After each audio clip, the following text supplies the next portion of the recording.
أعوذ بالله من الشيطان الرجيم. بسم الله الرحمن الرحيم. إن الذين كفروا لو أن لهم ما في الأرض جميعا ومثله معه ليفتدوا به من عذاب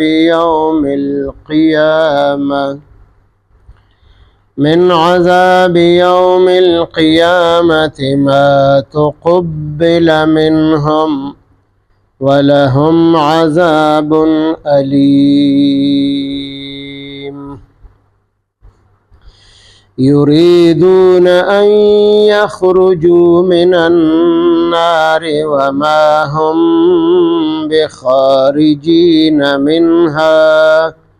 ولهم عذاب مقيم. آمنت بالله صدق الله مولانا العظيم. سورہ مائدہ شپږم سپارہ آیات نمبر 36-37. دین مخکې آیت مبارک اللہ پاک د کامیابی یو څو صفات مونږ ته بیان کړل. چې لومبنۍ صفت د ایمان، دویم تقوا او پرهیزګاري، دریم الله پاک ته په نیکو اعمالو باندې ځان نږدې کول، او څلورم د الله په لاره کې جهاد کول. دا څلور خبرې د کامیابۍ ذکر شوې. اوس چې کله الله پاک د کامیابو خلقو ذکر وکړو او د هغې صفات بیان کړل، نو اوس د هغې خلقو الله پاک ذکر کوي چې کوم ناکام به وي په قیامت کې او همیشه به په دوزخ کې وي.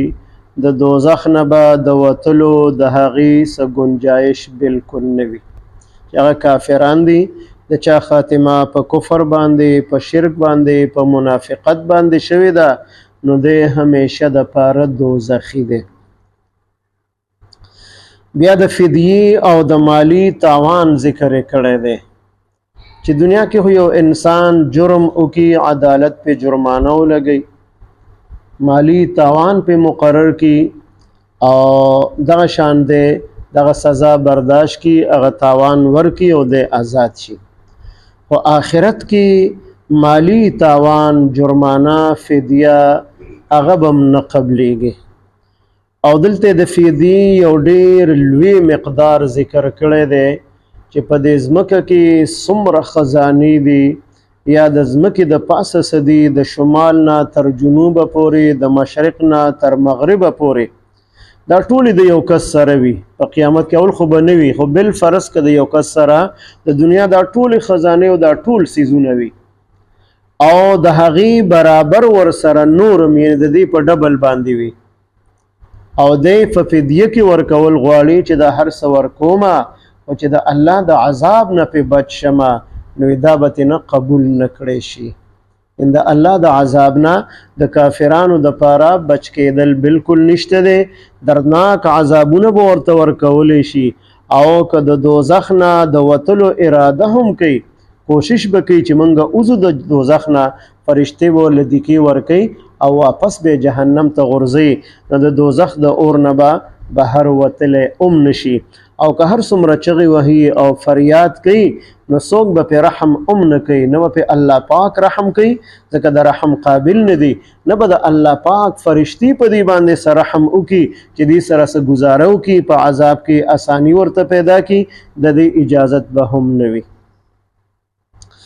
ان الذین یقینا هغه کسان کفرو چې کافر شوي دي او خاتمه په کفر باندې اوشولا، بی ایمان د دنیا نه رخصت شو. لو ان لهم کچری وی د دوی سره، اول خو بنوي خو بل فرض کوي د دوی سره ما هغه څیزونه فی الارض چې په دې ځمکه کې دي جمیعا ټول د ځمکې دا ټولې خزانې ورسره وي د ټولې دنیا دا هر څه ورسره وي ومثله او پشان د دې خزانو نور وي معه د هغه سره د ټولې دنیا چې څومره خزانې دي دا هم ورسره او د هغې خزانو د مقدار برابر نور هم ورسره وي یعنې ډبل شي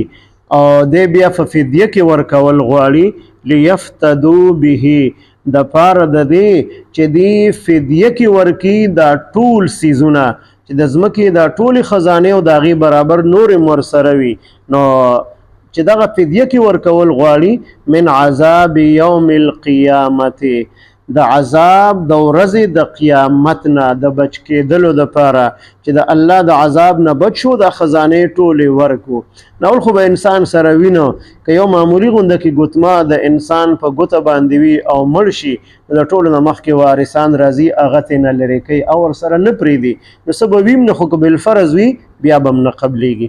ما تقبل منهم ما تقبل نو قبول به نه کړی شي منهم د دې کافرانو نه کدی وی چې موږ د هر څه ورکو او د الله د عذاب نه ځان بچ کو نو الله پاک فرمایي چې نه به قبلیږي د الله د عذاب نه به ورته نجات میلو نشي ولهم عذاب علیم ولهم او شته د دوی دپاره په آخرت کې عذاب علیم عذاب دردناک سخت عذابونه دي یریدون دوی به اراده کوي ان د دې خبرې یخرجو من النار چې دی اوزي د جهنم د اور نه د وتلو اراده به کوي د وتلو کوشش به کوي خو فرشتې به ورله دیکې ورکوي او واپس به دوزخ ته ګزاري او دی به وتلی نشي وما هم او نه به وي دوی بخارجین بهر کیدونکي وتونکي منها د دې جهنم د عذاب نه د اور نه کوشش به کوي وتلی به نشي ولهم عذاب مقیم ولهم او شته د دوی دپاره عذاب داسې عذاب مقیم معنی ده دایمي همیشه دپاره به دوی ته په دوزخ کې دغه دردناک عذابونه ورکولی شي ان الذين كفروا یقینا هغه کسان چې کافر شوي دي لو ان لهم بالفرض کوي د دوی سره ما فی الارض هغه څه چې په دې ځمکه کې دي جمیعا ټول ومثله او د دې برابر نور وي معه د هغه سره لیفتدو به د پاره د دې چې فدیه ورکي په هغې سره هغه هر څه ورکي الله پاک ته نو الله پاک به ترې قبلی من عذاب یوم القیامت د پاره د بچ کېدلو د قیامت د ورځې د عذاب نه ما تقبل منهم نو قبول به نه کړی شي د دوی د طرفه ولهم عذاب علیم او شته د دوی دپاره دردناک عذاب یریدون دی به اراده کوي ان یخرجوا من النار دا چې دی بهر شي د جهنم د اور نه وما هم بخارجین منها او نه به دوی بهر کیدونکي د جهنم د اور نه ولهم عذاب مقیم او شته د دوی دپاره همیشه عذاب اللهم صل على سيدنا محمد وعلى آل سيدنا ومولانا محمد وبارك وسلم رب اجعلني مقيم الصلاة ومن ذريتي ربنا وتقبل دعاء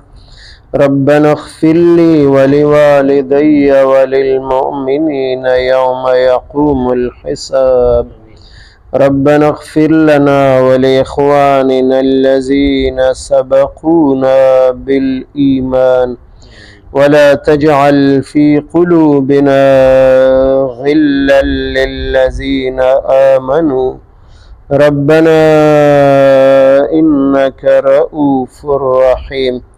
ربنا هب لنا من أزواجنا وذرياتنا قرة أعين واجعلنا للمتقين إماما وصلى الله تعالى على خير خلقه محمد وعلى آله وأصحابه أجمعين آمين.